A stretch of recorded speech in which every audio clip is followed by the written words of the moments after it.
నారా లోకేష్‌కి deputy CM పదవిని ఇవ్వమని కొందరు టీడీపీ నాయకులు ముఖ్యమంత్రిని అడగటం హాస్యాస్పదం. డిప్యూటీ సీఎం పదవి ఆరో వేలు లాంటిది. అడ్డమే తప్ప ఉపయోగం లేదని ఉమ్మడి ఆంధ్రప్రదేశ్ తొలి ముఖ్యమంత్రి, భారత మాజీ రాష్ట్రపతి, కాకలు తీరిన రాజకీయ నాయకుడు స్వర్గీయ నీలం సంజీవరెడ్డి అన్నారు. భారత రాజ్యాంగంలో ముఖ్యమంత్రి, మంత్రుల ప్రస్తావన ఉంది కానీ ఉప ముఖ్యమంత్రి ప్రస్తావన లేదు.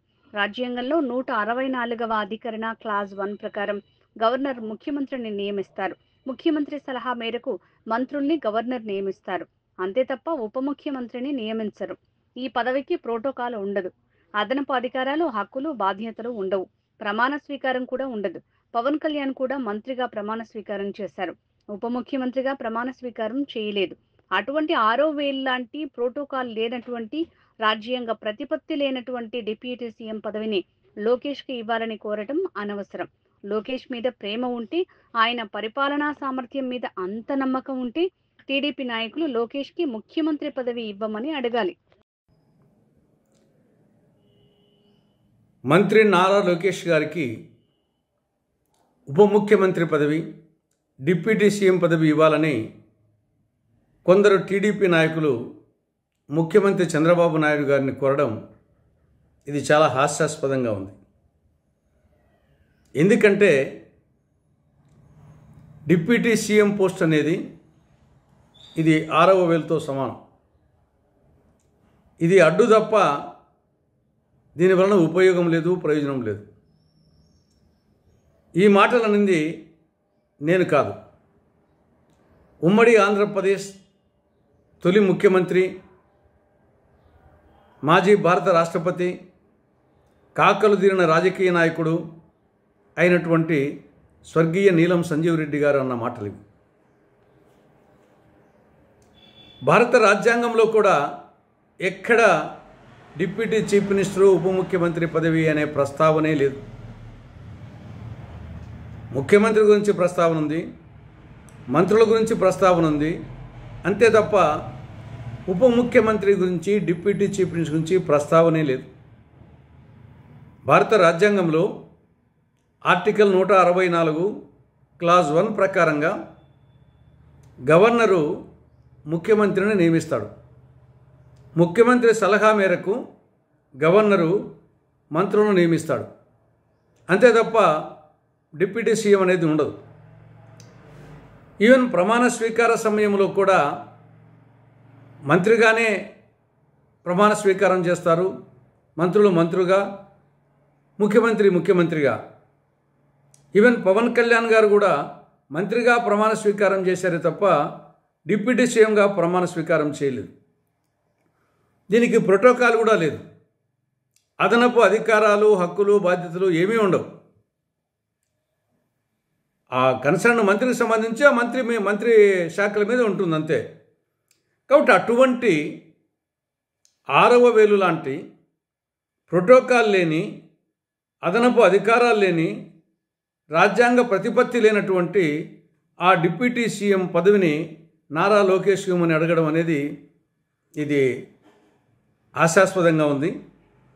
నిజంగా నారా లోకేష్ మీద వీరికి ప్రేమ, అభిమానము ఉంటే, నారా లోకేష్ సమర్థత మీద అంత నమ్మకం, భరోసా ఉంటే, అదేదో ముఖ్యమంత్రి పదవిని నారా లోకేష్కి ఇవ్వమని అడిగితే సరిపోతుంది.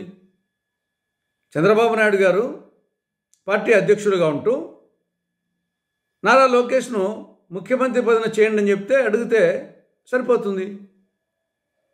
అది రాజ్యాంగ పదవి. లేదా పవన్ కళ్యాణ్ గారికి ఆ డిప్యూటీ సీఎం పోస్ట్ ఇచ్చినందువలన ఆయన పోటీదారుడు అయిపోతున్నాడు అనుకుంటే ముఖ్యమంత్రి గారితో చెప్పి పవన్ కళ్యాణ్కు ఆ డిప్యూటీ సీఎం పోస్టు ఊడబికేసేయండి.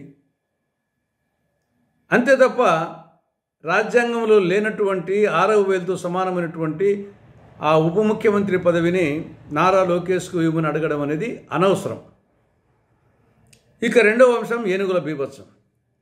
ఇటీవల కాలంలో ఏనుగుల బీభత్సం మరీ మితిమీరిపోతా ఉంది. అడవుల్లో ఆహారపు కొరతతో, నీటి కొరతతో, లేదా కొన్ని సందర్భాల్లో ఆ ఏనుగుల గుంపుల మధ్య ఉన్న పోరాటం నేపథ్యంలో అడవులు ఏనుగులు అడవులకు సమీపంలో ఉండే గ్రామాలలోకి వస్తున్నాయి, పంట పొలాలను ధ్వంసం చేస్తున్నాయి. ఎవరు ఎదురుపడితే వాళ్ళను మనుషులను తొండంతో విసిరేయడము, కాళ్ళతో తొక్కి చంపడము చేస్తున్నాయి. మొన్న శనివారం తిరుపతి జిల్లాలో చంద్రగిరి నియోజకవర్గంలో చంద్రగిరి మండలంలో కందులవారిపల్లి ఉప సర్పంచ్ టీడీపీ మండల నాయకుడు రమేష్ చౌదరిని ఏనుగుల గుంపు కాళ్ళతో తొక్కి చంపేశాయి. ఇది చాలా దురదృష్టకరం, చాలా బాధాకరం. ఇలాంటి సంఘటనలు రాష్ట్రంలో అనేక చోట్ల చోటు చేసుకుంటున్నాయి. ప్రత్యేకించి ఉమ్మడి చిత్తూరు జిల్లాలో ముఖ్యమంత్రి ప్రాతినిధ్యం వహించే కుప్పం నియోజకవర్గము, పక్కనటువంటి పలమనేరు, పొంగనూరు, చంద్రగిరి ఈ నియోజకవర్గాల్లో తరచుగా ఏనుగుల దాడులు సంభవిస్తూ ఉన్నాయి. 2011 నుండి ఇప్పటి వరకు ఏనుగుల దాడిలో ఒక్క చిత్తూరు జిల్లాలోనే 22 మంది చనిపోయారు, అనేక మంది గాయపడ్డారు. 233 ఎకరాల్లో పంట పూర్తిగా ధ్వంసమైంది. ఆ ప్రాంతపు ప్రజలు కంటి మీద కునుకు లేకుండా ఉన్నారు. కాబట్టి దీనికి ఏదో శాశ్వత పరిష్కారం కనుగొనాల్సిన అవసరం ఉంది. తాత్కాలికంగా చేస్తే ప్రయోజనం లేదు. మరి ఇటీవల పవన్ కళ్యాణ్ గారు కర్ణాటకకు పోయి అక్కడ కొన్ని కుంకి ఏనుగులు ఈ సమస్య పరిష్కారం కోసం తెచ్చారు. మరి ఆ కుంకీలు ఏమయ్యాయో, ఎక్కడున్నాయో, దానివల్ల ప్రయోజనం ఏమిటో ఇంతవరకు అర్థం కావడం లేదు. చంద్రబాబు నాయుడు గారేమో ముఖ్యమంత్రి గారు రాష్ట్రాన్ని స్వర్ణాంధ్రప్రదేశ్ చేస్తాం, స్వచ్ఛాంధ్రప్రదేశ్ చేస్తాం, happy Andhra Pradesh, wealthy Andhra Pradesh, healthy Andhra Pradesh చేస్తామని చెప్తా ఉన్నారు. అవన్నీ దేవుడెరుగు. ముందు మీ సొంత జిల్లా చిత్తూరు జిల్లాను, మీ యొక్క సొంత నియోజకవర్గం కుప్పం నియోజకవర్గ ప్రజలను ఏనుగుల దాడి నుండి ముందు రక్షిస్తే అదే 10,000.